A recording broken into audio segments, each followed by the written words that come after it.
Merelakan adalah satu bentuk dari kebesaran hati, dan menerima apa adanya adalah tingkatan tertinggi dalam mencintai. Seberapa besar hasrat orang tua untuk mengontrol anak, anak hanyalah sebuah titipan.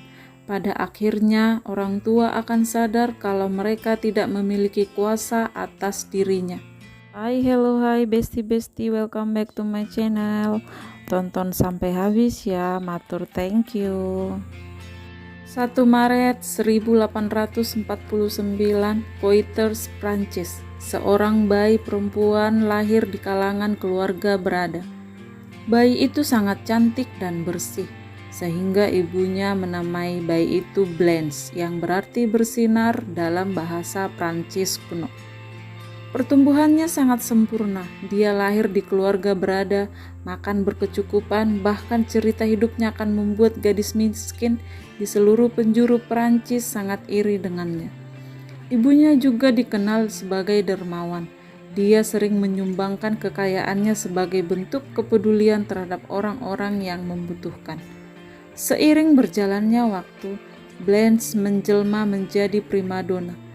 Ikannya Blanche Monnier adalah sebuah hadiah dari Tuhan yang diberikan kepada dunia untuk para lelaki bangsawan yang berani mempersuntingnya. Bahkan ibunya sendiri selalu berpesan bahwa Blanche harus menikah dengan orang yang sederajat atau lebih tinggi dari keluarganya agar kecantikannya tidak mubazir.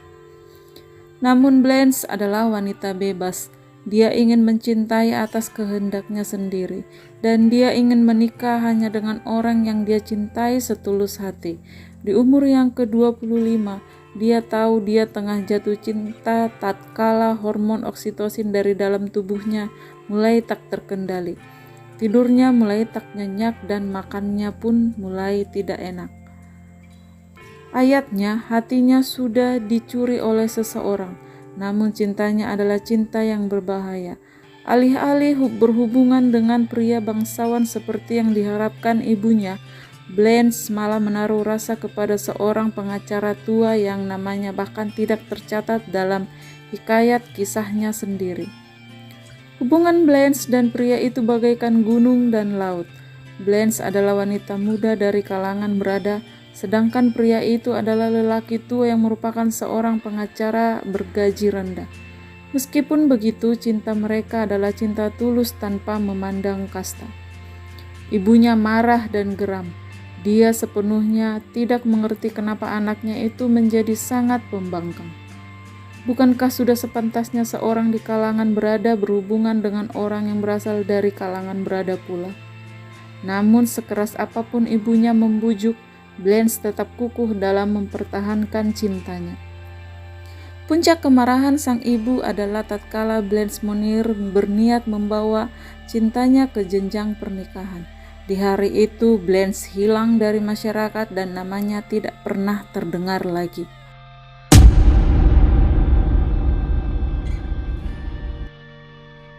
Blanche Monnier yang kala itu sudah membuat murka ibunya, dikurung di loteng dalam waktu yang cukup lama. Nampaknya sang ibu sudah bersumpah tidak akan melepaskan sang anak sampai dia merelakan cintanya kepada si pengacara tua dan mulai bersikap layaknya seorang wanita terpandang. Namun Blanche sangat teguh dengan cintanya. Itulah kenapa masa kurungannya pun tidak mungkin berakhir dalam waktu dekat. Hari berganti hari dan bulan berganti bulan, tahun berganti tahun, keberadaan Blanche Monnier masih tidak diketahui masyarakat.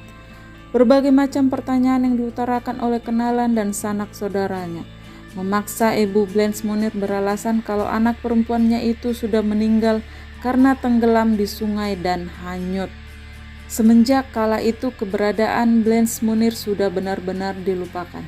Ya, yang sudah tiada biarkanlah tiada, kehidupan harus tetap berjalan.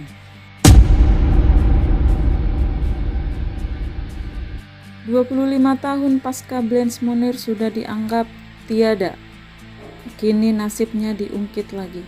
Hal itu tercurah dalam surat misterius yang datang ke kantor Kejaksaan Agung Prancis. Surat itu adalah surat tanpa nama pengirim dan menjelaskan hal mencurigakan yang terjadi di mansion keluarga Monnier. Dalam surat itu berisi detail yang menjelaskan kalau di loteng Mansion Munir ada seseorang yang terkurung selama puluhan tahun. Entah siapa pun mengirim surat itu, dia memohon untuk kejadian ini diselidiki. Jaksa Agung dan kepolisian sedikit segan melakukannya, selain karena sumber surat tersebut tidak jelas. Menyelidik keluarga Munir adalah hal yang kurang layak karena keluarga Munir adalah keluarga yang cukup terpandang. Untung saja di antara para jaksa agung itu ada seorang yang paham bahwa kejadian ini memang harus diselidiki. Sumber surat tidak penting, entah itu hanyalah prank atau iseng. Kita semua tahu keberadaannya apabila loteng yang dimaksud diperiksa.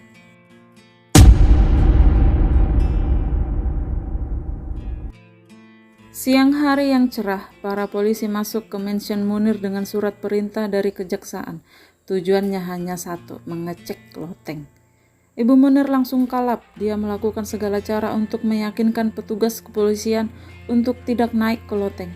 Namun justru gelagat aneh dari pemilik rumah itu membuat para polisi semakin curiga. Mereka tanpa delay langsung naik dan mendobrak pintu yang terkunci itu dengan paksa. Itulah saat mereka menemukannya. Sosok perempuan kurus kering yang bersender lemas di tembok. Bau busuk tercium dari sudut ruangan di antara tumpukan sampah yang menggunung. Polisi itu menatap si perempuan kurus dan pandangan mereka saling bertemu.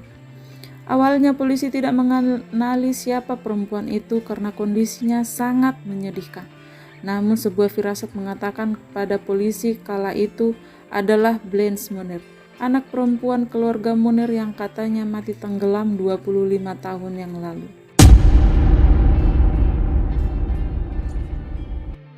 Semua kejadian sudah jelas, para jaksa agung pun sudah mendengar setiap detailnya, bahwa selama 25 tahun Blanche Munir dikurung di loteng dan diberi makanan sisa hanya karena dia mencintai seseorang. Kala itu masyarakat tentu saja sangat geram. Ketidakmanusiawian sang ibu sudah membawa petaka kepada sang anak dan dirinya sendiri. Bahkan segenap jasa dan kedermawanan Ibu Munir yang dia berikan kepada masyarakat kalangan bawah kala itu langsung dilupakan karena perbuatan bejatnya. Ironi memang, seorang bangsawan yang dikenal sangat dermawan dan penuh kasih sayang kepada masyarakat, ternyata kasih sayang itu hanyalah tendeng aling-aling untuk menutupi ketidakmampuannya mengasihi anaknya sendiri. Pada akhirnya, karena berbagai tekanan dari masyarakat dan penyesalan yang mendalam, Ibu Munir meninggal karena serangan jantung 15 hari setelah divonis bersalah. Ya, bahkan kematiannya pun bukan kematian yang bahagia. Di sisi lain, Blanche Munir masih diberikan kesempatan hidup selama 12 tahun pasca keluar dari loteng. Sampai akhir hayatnya dia masih kukuh dengan cintanya kepada sang pengacara tua. Bahkan tatkala dia mengetahui kalau orang yang dicintainya itu pun sudah meninggal sekalipun. Sekian pembahasan kita kali ini. Jika suka video aku, jangan lupa subscribe, like, dan komen ya besti-besti untuk mendukung channel ini. Matur thank you, bye-bye.